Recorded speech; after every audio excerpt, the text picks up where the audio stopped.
उत्तर प्रदेश में साल 2027 में होने वाले विधानसभा चुनाव से पहले समाजवादी पार्टी ने जमकर भारतीय जनता पार्टी पर निशाना साधा है। समाजवादी पार्टी की तरफ से यह कहा गया कि जिस दिन भारतीय जनता पार्टी सत्ता से जाएगी ना, उस दिन साहब महंगाई अपने आप कम हो जाएगी। और थोड़ा बीते कुछ दिनों पहले आप देख भी रहे थे कि ईरान और इजराइल का किस तरीके से भीषण युद्ध चल रहा था। इसमें डोनाल्ड ट्रंप अमेरिका के राष्ट्रपति डोनाल्ड ट्रंप की भूमिका बहुत कुछ बयां कर रही थी। हालांकि जिस तरीके से ईरान के मुद्दे पर भारत चुप रहा, ईरान के मुद्दे पर भारत खामोश रहा, उस पर विपक्ष ने सवाल खड़े किए हैं कि ये किस तरीके की ये लोग डिप्लोमेसी कर रहे हैं, ये किस तरीके से जो है अंतरराष्ट्रीय स्तर पर क्या ये छवि बनाने की कोशिश कर रहे हैं। अरे भैया, डोनाल्ड ट्रंप जो कभी ये कहता है कि तेल तुम हमारे से खरीदो, कभी जब उसे लगता है कि हमारे पास कमी हो रही है तो वो आदेश ऑर्डर दे देता है कि एक काम करो, 2-3 हफ्ता तुम रूस से ले लो। अरे ये भारत है साहब, भारत किसी का मोहताज है क्या? और ट्रंप बताएंगे कि भारत को तेल कहां से लेना है, तेल कहां से नहीं लेना है। लेकिन सवाल तो यह भी खड़ा होता है कि हमारे प्रधानमंत्री नरेंद्र मोदी जो 56 इंच के सीने की बात करते हैं, वो क्यों डरे डरे घूम रहे हैं? अरे क्यों नहीं ट्रंप की आंख में आंख डालकर बात करते और वो ये क्यों नहीं कहते हैं कि भारत अपने हिसाब से फैसला करेगा? ये अमेरिका कौन होता है ये बोलने वाला कि तेल यहां से खरीदो या वहां से खरीदो? और सबसे बड़ी बात यह है कि जिस तरीके से सरकार पूरी तरीके से यहां सरेंडर करती नजर आ रही है और जिस तरीके से यहां प्रधानमंत्री नरेंद्र मोदी पूरी तरीके से गुपचुप बने हुए हैं, ये बहुत कुछ सवाल खड़ा करता है। कोई किस विश्व गुरु की बात की जा रही है और ये कैसा विश्व गुरु है और सरकार ये कर क्या रही है? अरे भैया, हमारे इलाके में रहकर हमारे मेहमानों पर वो बमबारी करता है और वो मेहमान जो भारत के कहने पर आए थे, उनके साथ जो किया अमेरिका ने, उस पर भारत चुप रहा। और भारत के ईरान से जो रिश्ते हैं वो बहुत पुराने रिश्ते रहे। लेकिन ये सवाल वाकई अपने आप में बहुत बड़ा सवाल है कि आखिरकार क्या चाह रहे हैं प्रधानमंत्री नरेंद्र मोदी। और सवाल बहुत है, देश की जनता भी कह रही है, आज देश भी सवाल पूछ रहा है। इस पर देखिए, समाजवादी पार्टी के राष्ट्रीय अध्यक्ष अखिलेश यादव ने लखनऊ में एक प्रेस कॉन्फ्रेंस की, उसमें उन्होंने प्रधानमंत्री नरेंद्र मोदी पर जमकर निशाना साधा, बीजेपी को घेरा, 56 इंच को घेरने का काम किया। अरे भैया, हम 56 इंच की आप बात करते हैं, ट्रंप एक बयान दे देता है, आप सिकुड़ जाते हैं। ट्रंप ही क्या फैसला करेंगे कि भारत को क्या करना है? और सुनिए, इस दौरान बड़ी संख्या में लोगों ने समाजवादी पार्टी की जो सदस्यता है प्रेस कॉन्फ्रेंस जब की तो ग्रहण की है।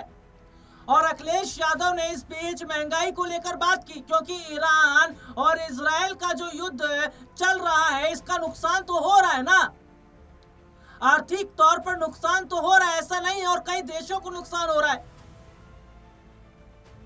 बहुत सारे ऐसे कंटेनर हैं जो बीच में फंसे हुए हैं, जिसमें अनाज है, सब्जी है, फल है, दूध है और तमाम चीजें। और दूसरी तरफ अगर मैं यहां पर बात करता हूं तो आप देख लीजिए भारत में महंगाई किस तरीके से बढ़ रही है।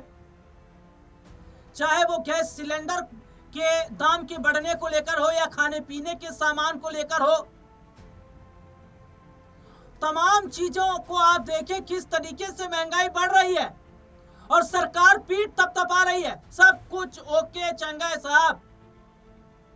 लेकिन इसका जो नुकसान है, इसकी जो भरपाई है, वो आम जनता को करनी पड़ रही है। भारत का सबसे सबसे घनिष्ठ मित्र शुरुआत से रूस रहा है, लेकिन अमेरिका के कहने पर ये लोग उससे तेल खरीदते हैं। अमेरिका कहता है तुम इतने टाइम तक खरीदो फिर हमसे खरीदो। ये किस तरीके की डिप्लोमेसी, किस तरीके का काम हो रहा है। और तो और ये भी देखा जा रहा है कि आखिरकार ट्रंप इतने कब से करीबी बन गए मोदी जी के कि मोदी जी ने रूस तक को साइडलाइन कर दिया। आखिर ऐसा क्या है कि जो मोदी जी डरे डरे छुपे छुपे नजर आ रहे हैं। एप्स्टीन फाइल की चर्चा भी खूब हो रही है, उसमें कहा जा रहा है मोदी जी का नाम है, हालांकि नाम ही बताया जा रहा है। नाम तो कईयों का है, हरदीप पुरी का नाम भी है। तो क्या दाल में कुछ काला है या पूरी दाल ही काली है? अमेरिका के राष्ट्रपति डोनाल्ड ट्रंप सरेआम गुंडागर्दी कर रहे हैं। जहां मन आ रहा है बम चला रहे हैं, जहां मन आ रहा है मिसाइलें दाग रहे हैं। ये तो हद हो जाती है कि भारत के जो मेहमान हैं उन पर भारत के अंदर ही रहकर हमला भी किया जाता है, उस पर भी सरकार चुप रहती है। तो यहां पर समझिए बहुत कुछ काला जरूर नजर आ रहा है जिसे सरकार छुपाने की कोशिश कर रही है।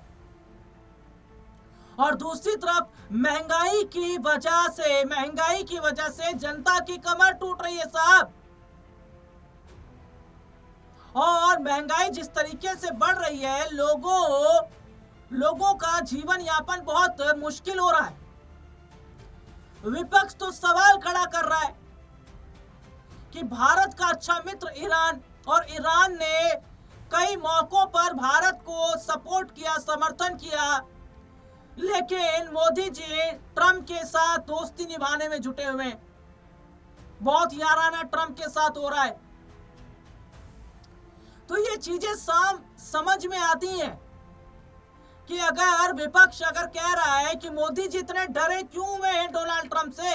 आज तमाम विपक्षी जो नेता हैं, विपक्षी लीडर्स हैं, वो सवाल कर रहे हैं ना, लेकिन उनके सवाल का एक भी जवाब नहीं मिल पा रहा है। कांग्रेस के प्रवक्ता पवन खेड़ा ने तो एक प्रेस कॉन्फ्रेंस की है जिसमें उन्होंने कहा कि भैया शुक्र है बोलने की आजादी मिल गई। तो देश में चल क्या रहा है? और देखिए सबसे बड़ी बात है कि ये सरकार की सबसे बड़ी नाकामी को दर्शाता है, और इसको जो विपक्ष है वो चुनाव से पहले मुद्दा बनाने की जो पूरी कोशिश कर रहा है उसमें वो कामयाब होता भी नजर आ रहा है। और यहाँ पर यह भी देखा जा रहा है कि जो तस्वीर इस वक्त है, जो हालात इस वक्त हैं, वो ये बताते हैं कि क्या वाकई कुछ ना कुछ छुपाने की कोशिश हो रही है। और देखिए यहाँ पर गौर एक चीज को कीजिएगा कि उत्तर प्रदेश में साल 2027 में विधानसभा के चुनाव होने वाले हैं, और चुनाव से पहले समाजवादी पार्टी खुलकर यहां सरकार को घेर रही है, और सरकार इस वक्त फंसी हुई है।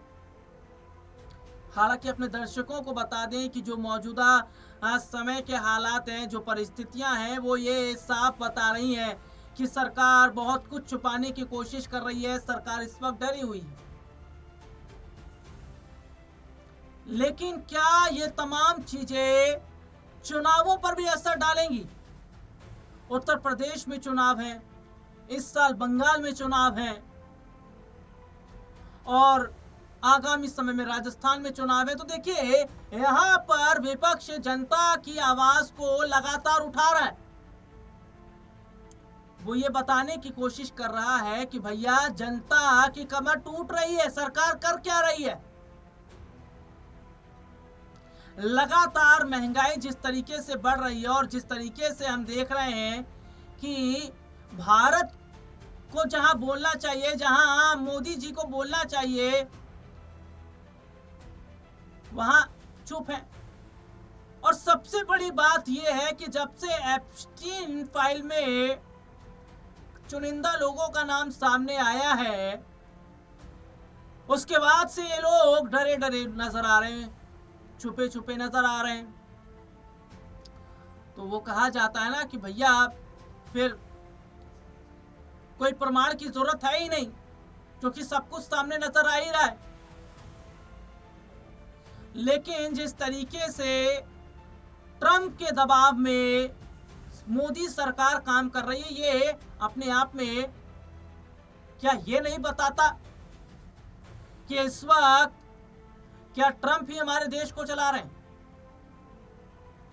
हालांकि अगर मैं बात करूं तो जो यूपी में चुनाव होने वाला है 2027 में, उस चुनाव से पहले बीजेपी इस वक्त कमजोर भी हो गई है, क्योंकि सीएम कुर्सी की भी लड़ाई हो रही है। मुख्यमंत्री की कुर्सी को लेकर भी बीजेपी में घमासान जारी है और काफी लंबे अरसे से केशव प्रसाद मौर्य मुख्यमंत्री बनने का सपना देख रहे थे और अखिलेश यादव ने कुछ समय पहले ऑफर भी दिया था 100 विधायक लाइए और मुख्यमंत्री बन जाइए। तो जो स्थिति इस वक्त है वो ये साफ बताती है कि क्या 27 का जो चुनाव है, ऐसा तो नहीं कि इसी गुटबाजी और तमाम इन चीजों की वजह से बीजेपी को बड़ा झटका लगेगा, क्योंकि लोकसभा का जो अभी चुनाव 2024 में हुआ उसमें देखने को मिला कितना नुकसान उत्तर प्रदेश में बीजेपी को, और विधानसभा चुनाव में भी जो 2027 में अगर नुकसान होता है तो ये बहुत बड़ी बात रहेगी साहब। अब देखना होगा कि क्या वाकई आगामी समय के अंदर इस चीज को कवर कर पाएगी बीजेपी, या फिर ये तमाम ऐसे मुद्दे जो नुकसान बीजेपी को पहुंचाएंगे। फिलहाल इस प्रोग्राम में इतना ही।